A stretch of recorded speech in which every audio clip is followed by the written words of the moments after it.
I was working at the nuclear power station at Forsmark in Sweden.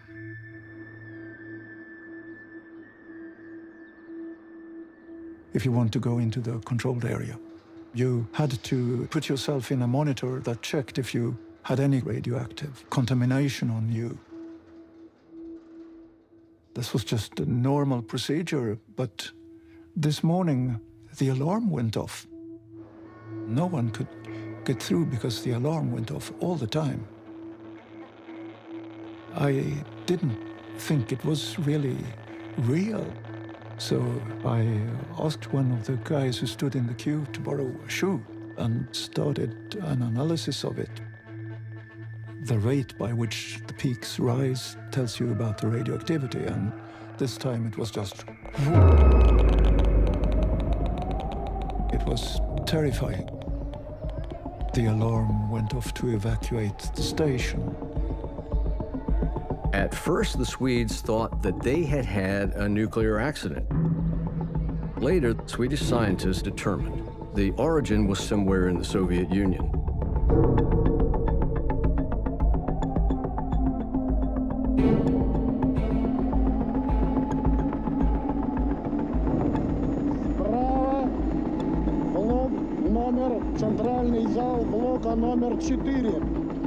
Details are emerging this morning of the serious accident at a Soviet nuclear plant in the Ukraine.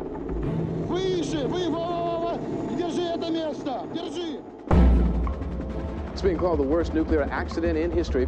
A giant reactor has suffered what experts tonight believe to have been a core meltdown. Radiation, of course, is the big fear tonight. It is the silent killer, and apparently it continues to pour forth from Chernobyl. It can cause immediate sickness and death. There is a dramatic hike in a deadly form of thyroid cancer among children exposed to that radioactive fallout. The longer you live, eating and drinking in contaminated regions, the more radiation builds up in your body. Is it a meltdown, Mr. President? I can't comment now. President Reagan was out of the country, but then Vice President George Bush asked me how bad the reactor accident was. And I said, sir, in my opinion as a nuclear engineer, this is the worst possible accident I can imagine.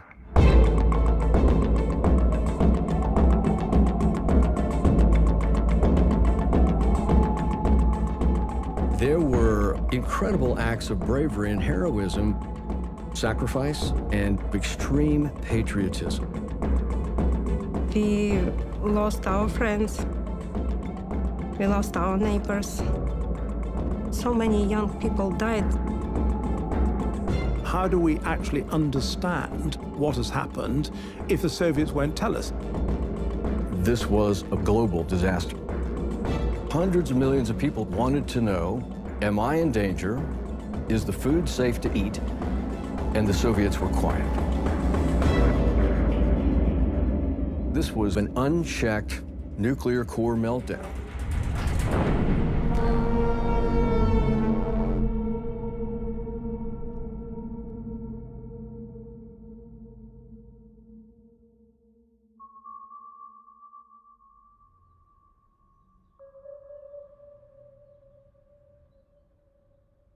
Over the course of the last 40 years, I've never had an opportunity to speak about this in public before. As a CIA officer, we're not generally dealing with the media. In 1986, I had been a nuclear analyst for the Central Intelligence Agency.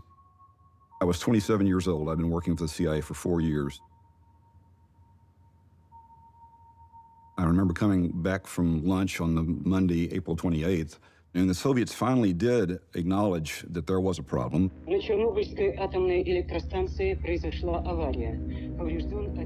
put out a statement saying there had been an accident at the Chernobyl nuclear power plant. And that was a bit ominous because Chernobyl is a lot further away than the ones we initially suspected. Both the Swedish and Danish embassies sent envoys to the Soviet Foreign Ministry today, asking the Soviets to be more forthcoming. Wyatt Andrews, CBS News, Moscow. The entire diplomatic community and reporting community was bombarding the Soviet authorities for answers.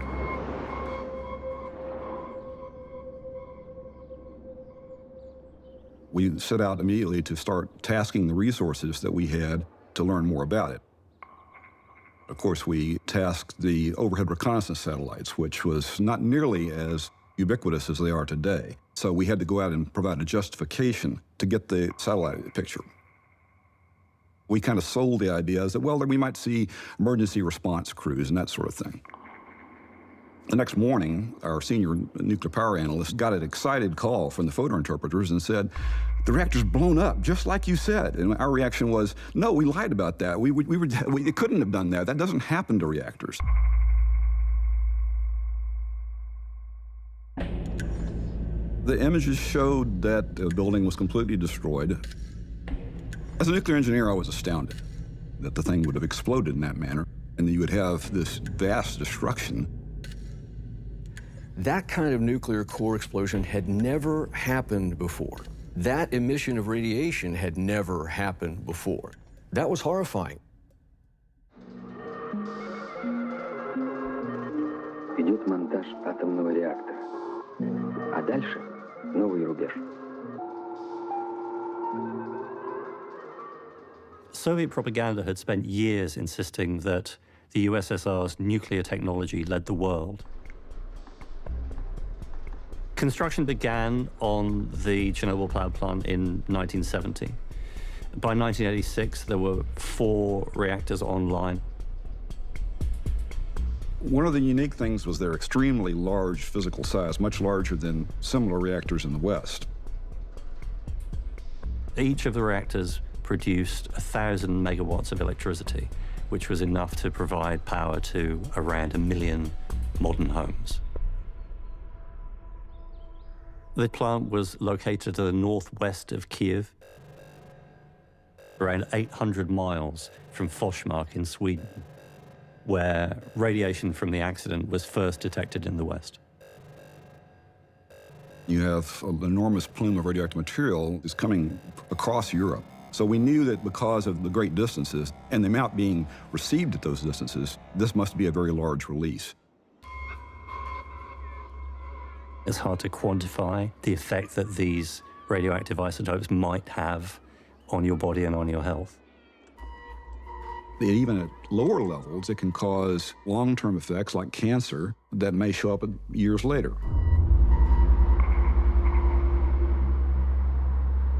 I remember seeing from the bus when I came back from Forsmark to Uppsala, I saw some children playing. I wanted to stop the bus and go out and ask them, don't play here. But it was not possible to stop that kind of bus.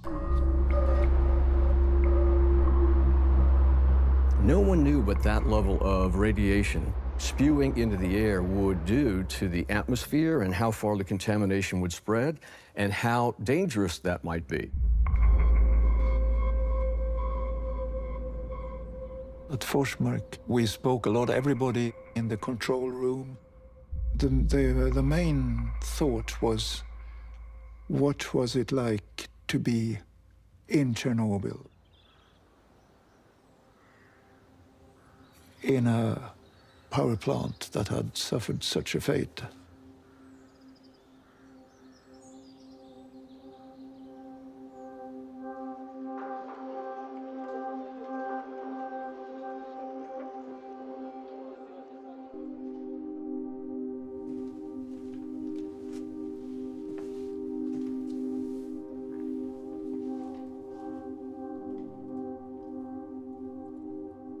В ночь аварии я работал старшим инженером управления турбины 4-го блока.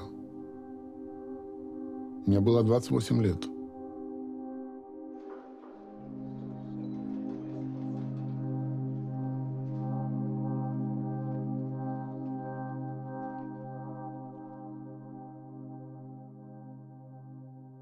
Почему вы молчали почти 40 лет? Я уехал в другую жизнь и не хотел возвращаться в прошлое.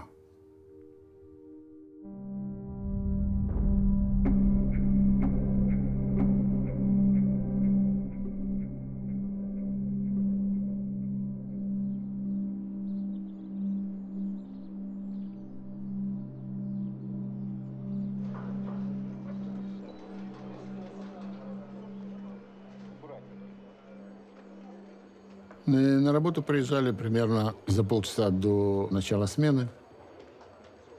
Мое место было справа, 2 пульта турбин.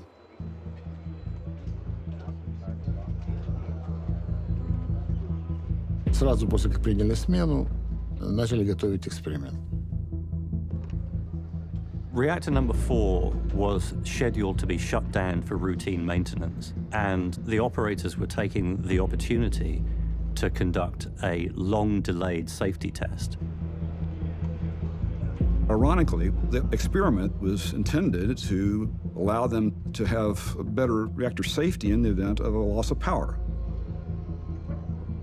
They had begun this experiment a day before the accident occurred.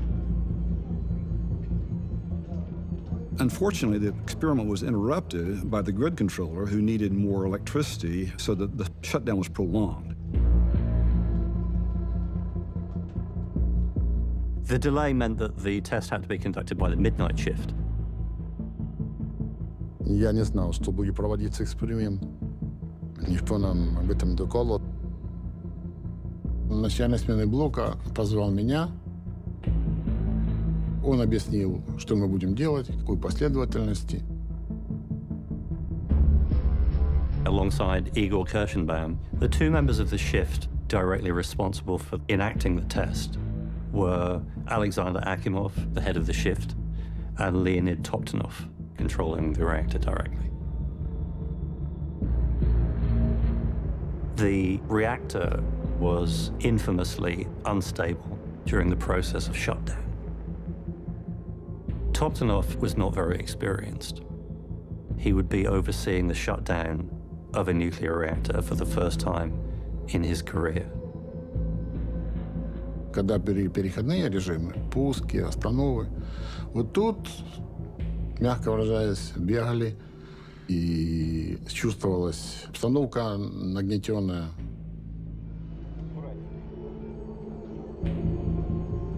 They were tired and they were trying to get it done because opportunities to do this kind of thing didn't occur very often. The most senior man in the room was Anatoly Dyatlov, who was deputy chief engineer for operations for the entire plant.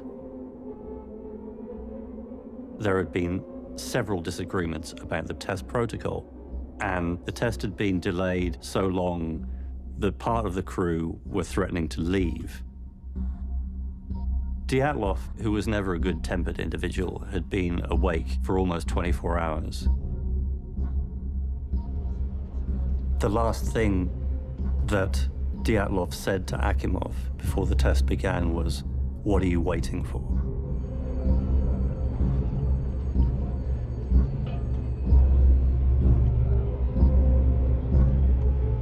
При команде «Пуск», где он нажал на кнопку основного и отключения генератора от сети,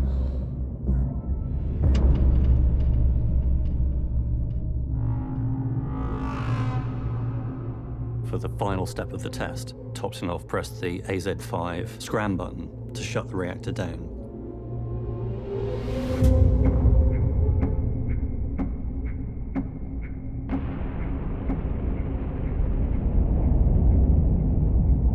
Был ужасный шум.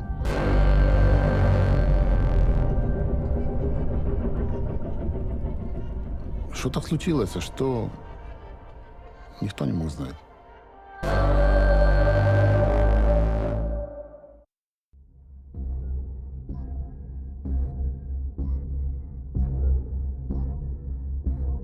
У 1986 році мені було 29 років. Получилось, что мы уже вечером начали патрулировать вокруг атомной станции. У нас прудоохладитель был возле атомной станции. Ну, видали 2 браконьера, которые выставляли сети. Пришлось еще вытаскивать этих 2 браконьеров с воды. Помните, ну, это буквально метров 400 от реактора было. Ну, мы пока этих 2 человек забирали, сзади хлопок услышали. Обернулся, почти все обернулись. Ну, и буквально сразу второй хлопок.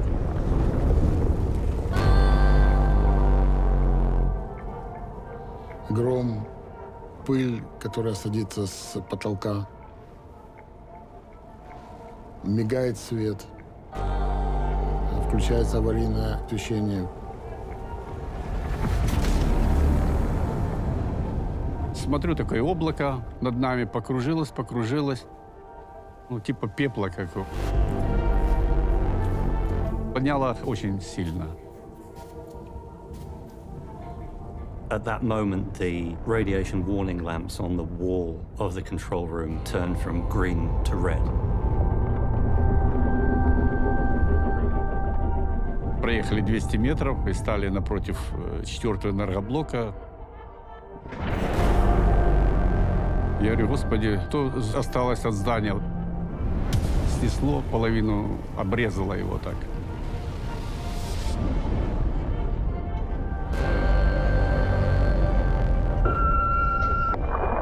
Значит, Припять.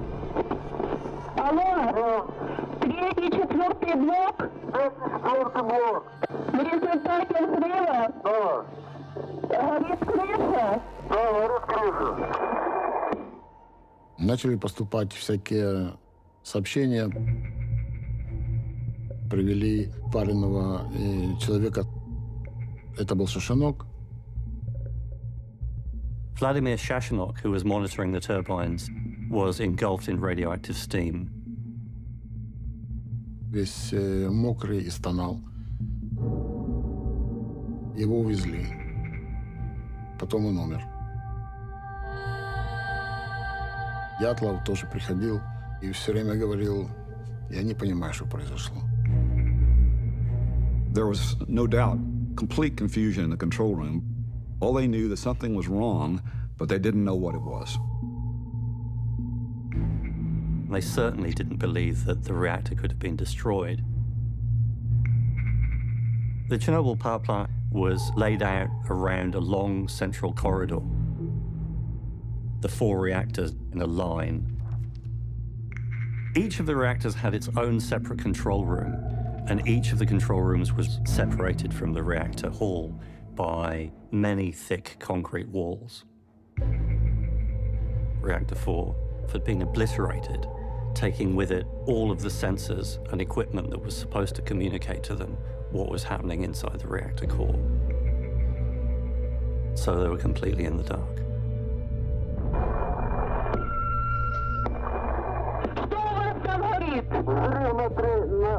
На главном корпусе, 3-й, 4-й, между 3-й и 4-м. А там люди есть? Да. Офицерский состав, офицерский корпус поднимать.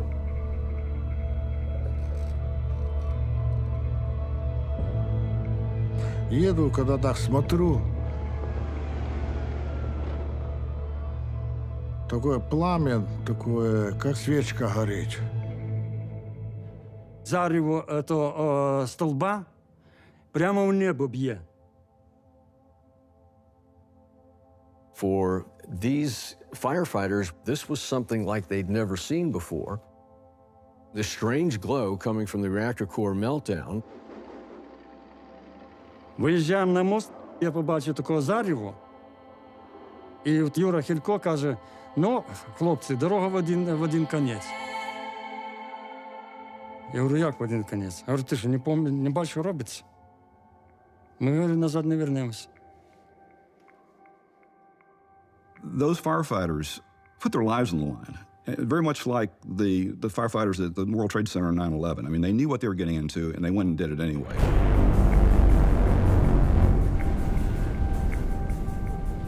Такое туча, такая черная, такая хмара, таким круглым, как-то так идет она. Бери экипаж, езжай, крыша 4-го блока.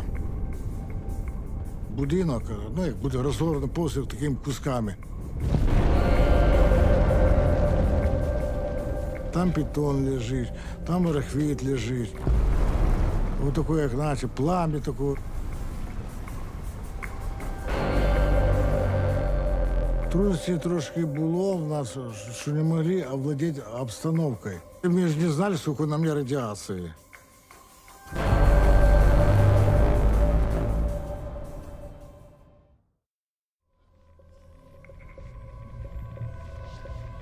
Radiation as an intangible, odorless, potentially lethal force is the invisible enemy.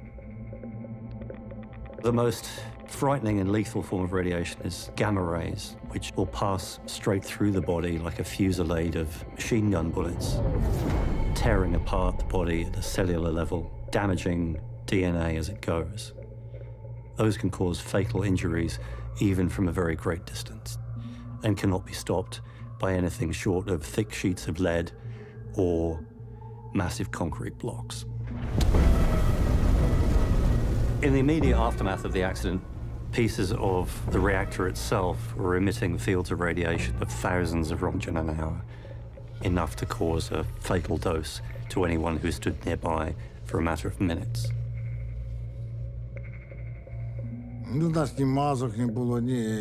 Наша тільки пожежна була своя, противогазна і все. Що димозащитна і все. Ні костюмів не було, нічого. 30 тысяч квадратных, говорит, крыша уже. Если, говорит, крыша, это вся станция. Это вся станция. Это все 4 блока. Мы направили 30-40 подразделений, всю зону подняли, область. Видим такими кусками пламя. Я пошел на крышу мазала уже. И вижу так, на крыше вся в дырках. Побита и вот так ходором ходить. They were there armed with water and foam, which is what you would bring to an industrial fire. Темряво, дим, очаги огня, провалені, проломані. Хлопці в бітумі. Нема що там розговорювати і роздивлятися, хто і як що. Страшно було, можете розповісти? Ой, та якої там страшно. Тут бігом, тут дивишся, що бігом, тут у голові друге. Там кричать, де рукава? А не страшно. Давай рукава, давай воду. Яке це страшно? Страшно, вже як уже відбій був. Есть опасность, есть опасность именно радиоактивного заражения. The fields of radiation on the roofs of the reactor buildings were so intense that almost immediately some members of the fire crews came down with symptoms of acute radiation syndrome and were taken from the scene already vomiting. Вот меня говорили там, Левон говорит, Петя, мне плохо. Говорю, все, спускайся там. Второй говорит, спускайся по одному, такой народ приезжает, забила скоро. People in the control room still didn't really fully understand exactly what had happened, even hours after the explosion had taken place. Пришел Дятлов с обхода очередного, ну и спокойным тоном он сказал, всех лишних надо отправить. Потом приходит Дятлов и опять меня видит. Я сказал всем лишним покинуть блочный щит. Минут через 20 пришел главный инженер станции и потребовал, чтобы подавали воду в реактор. The reactor was not receiving any cooling water. That would cause a reactor meltdown. So they became fixated at that point on getting water into the reactor. But the gate valves on the cooling system had to be turned manually. Akimov and Toptunov left the control room and went out to try to open valves and establish new ways of cooling the reactor. And they spent a long time there in enormous fields of gamma radiation. What they didn't realize was that opening the valves was a complete waste of time. Unfortunately, the reactor was already destroyed, and there was nothing they could have done that would have helped. Akimov and Toptunov both received lethal doses of radiation. They died a few weeks later. They gave their lives in the effort to try to do what they could. Я так думаю, что если бы меня Дятлов не отправил, то меня постигла бы та же судьба. Поэтому я могу сказать, что Дятлов мне спас жизнь.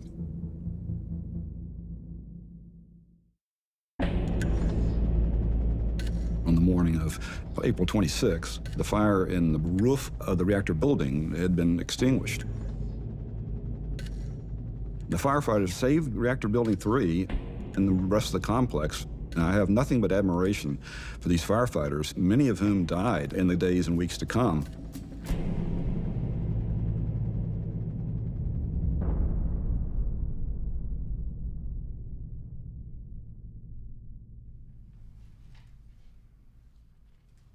І коли в 7 годин ранку був вже відбій, і вже всі спустились із даху, і потім розслабон, і потім понесло.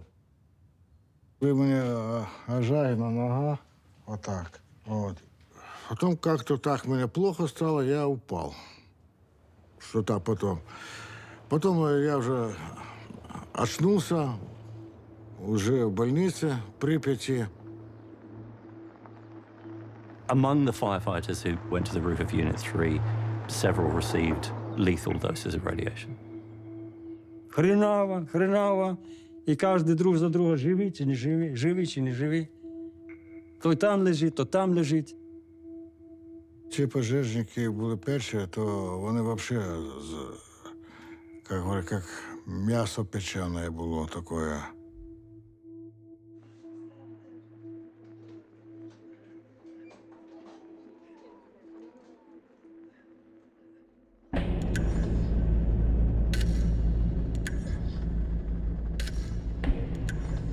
The reactor top shield was 2 or 3 meters thick, and it weighed more than 2,000 tons. That whole thing got blown into the air like 100 meters. 2,000 tons. So, you know, the amount of energy released was quite impressive. 186 firemen managed to extinguish everything that they found burning on the roofs of the reactor building and in the grounds. But something still remained on fire. The fire in the reactor core was not out, and that was a much hotter fire and much more difficult to deal with.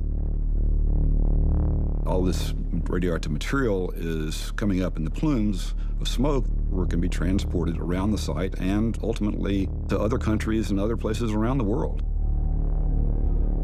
You're talking about an unprecedented release of radiation straight up into the air. Every minute, every hour, it was still raining down huge amounts of radioactive particles. The closest town was Pripyat, 3 kilometers from the Chernobyl power plant itself. There were no official announcements that morning notifying anybody that an accident had taken place. People went about their business in Pripyat just as they always would on a fine spring morning. No one was telling them that they were in mortal danger. Our apartment was 2 kilometers from the power plant, so it was very close. In 1986, I was 8 years old.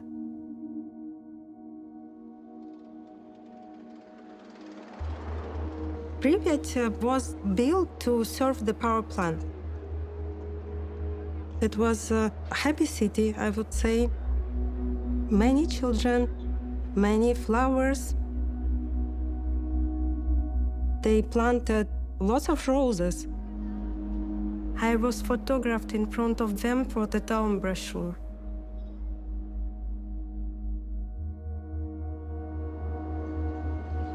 Во время аварии я работала главным архитектором города Припяти.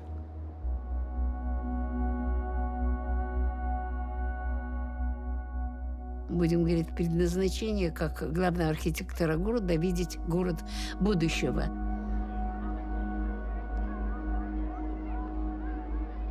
В основном жители города были молодые люди. И у нас средний возраст людей был 27 лет. Вот. А отсюда у нас, ну, что такое молодежь? Значит, любовь, значит, много детей.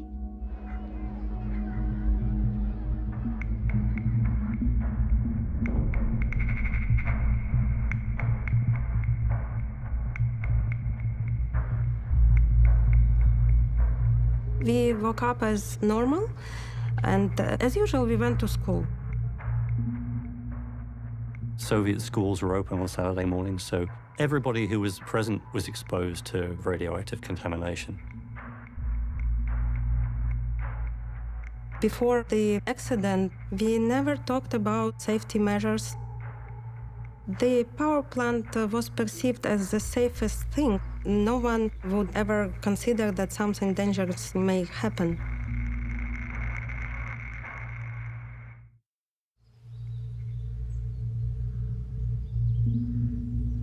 At school, there was not panic or anything. The teacher gave us iodine pills. They said that we have to take it. There was not a proper explanation for what and why. We went to toilet and we actually threw it away, because why would we need to take pills? It's not fun. We were released earlier, but with strict rules to go home. It's spring, the weather is nice, and we were happy, like, wow, no school anymore.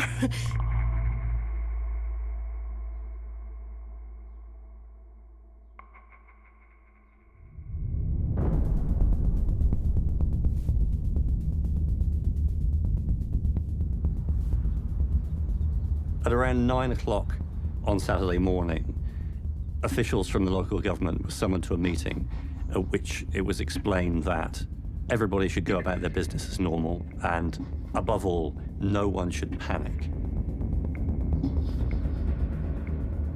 Уже прошел партхозактив, когда нам сказали, что на станции аварии.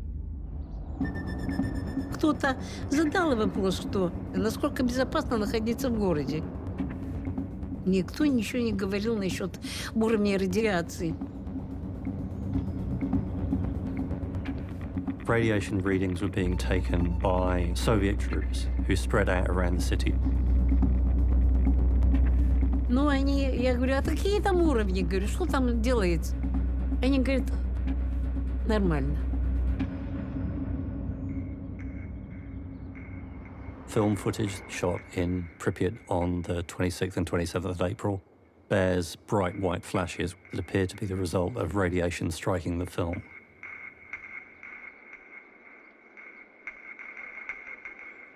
Понимаете, военные, понятное дело, что они знали, что не стоит говорить об этом.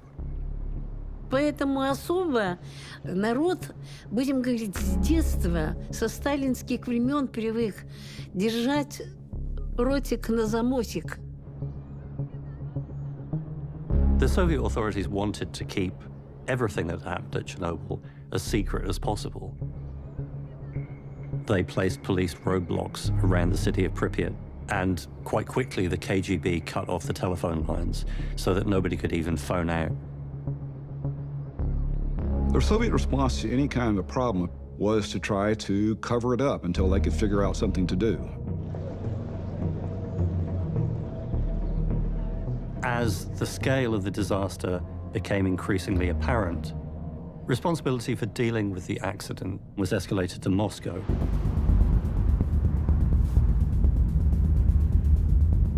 The Central Committee in Moscow was meeting nonstop. They commissioned a government commission. Ну, в то время это была тема суперсекретная.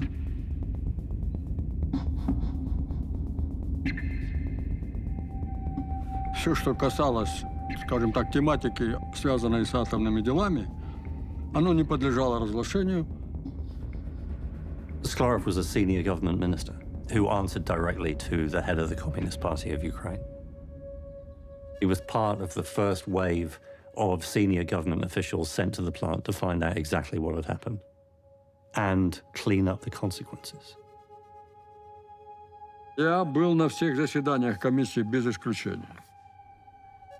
В Припяти меня встречал мой заместитель министра. И мы поехали к 4-му блоку. Вот я стоял и не мог поверить своим глазам. У меня такое впечатление было, что меня кто-то схватил за сердце и сжал. Просто окаменел.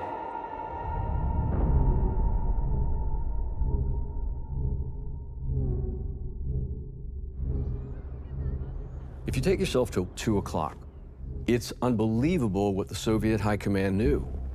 They knew the nuclear core was emitting phenomenal amounts of radiation into the atmosphere. They knew the town of Pripyat was being bombarded with that radiation and did not tell the people of the region anything.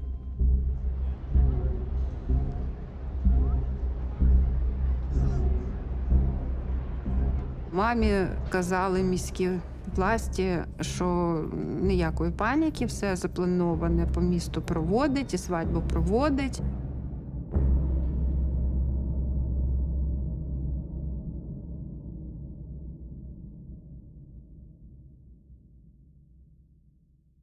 Я закохався в Ірину ще на площі. Був вражений її вродою. Той же вечір запропонував їй одружитись. Ну, тому у другий дня в нас була запланована розпис. І це було останнє весілля в Прип'яті.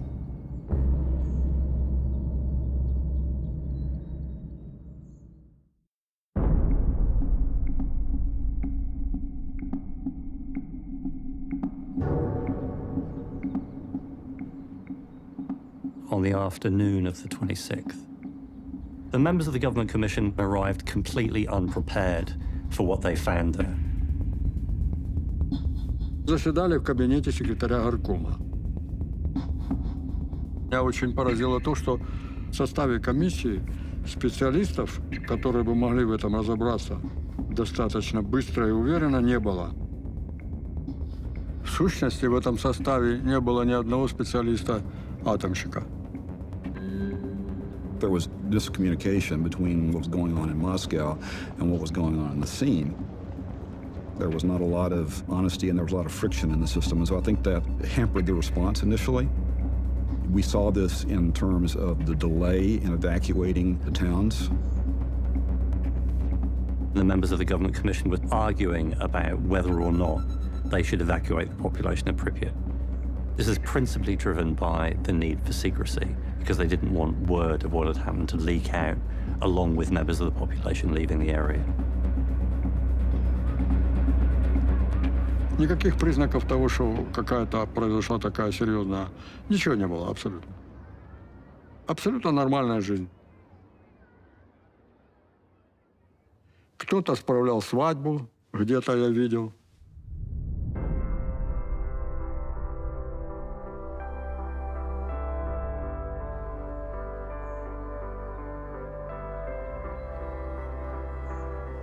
Розпис відбулась. Стали ми мужем, чоловіком та жінкою.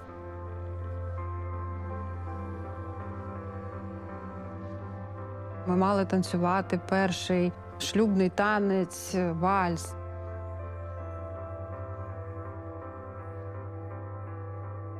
За столом були розмови одні, що трапилось на АЕС.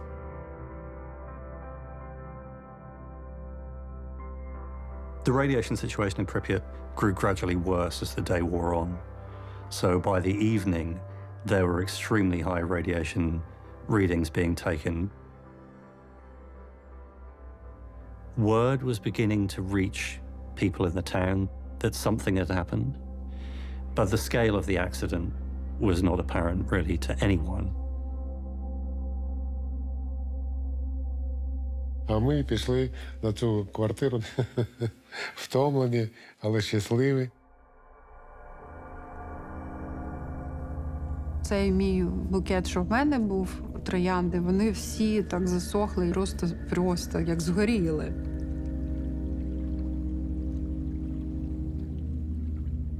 Я поклала в ванну ці троянди, щоб вони там відійшли, може, до вечора. By the end of Saturday, the Pripyat Council themselves began making preparations in case an evacuation became necessary.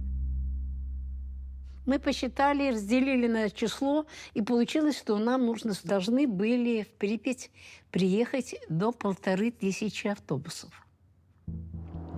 Вот представьте себе, какая была проделана огромная работа. They sent out for every bus they could find on very little notice. You have to see that in hindsight as impressive. Вот очевидцы, которые видели это, говорят, что вот эта колонна длилась на несколько километров из автобусов.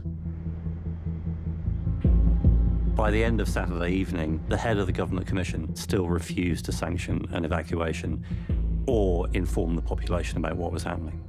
Even as hundreds of buses were summoned, the majority of the population remained at home waiting for news of what would happen next. Ни один телефон не работал, кроме ВЧ. Ну и мы были в полной изоляции.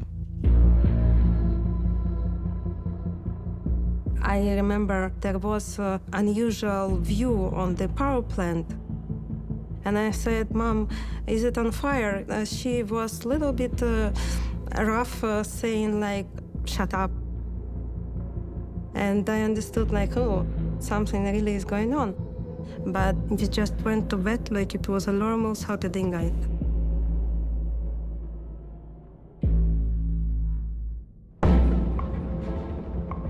The Soviets expected to be able to contain the story, even though they had a core nuclear meltdown. The Soviets were dealing with a nuclear disaster of unprecedented proportions. It had to be dealt with. Thousands of workers were brought in and informed, you're going to be heroes of the Soviet Union, get to work. Radioactive material was melting through and could make its way to the groundwater. That would have ruined farming and agriculture for decades. We saw all kinds of desperate measures. Coal miners were brought in to dig a tunnel under the reactor. They were asking helicopter pilots to drive right into blasts of radiation and try to contain the effects of this explosion. With the fire in the core still burning, plumes of smoke laden with radioactive material are going into the atmosphere. This was a threat to the entire planet.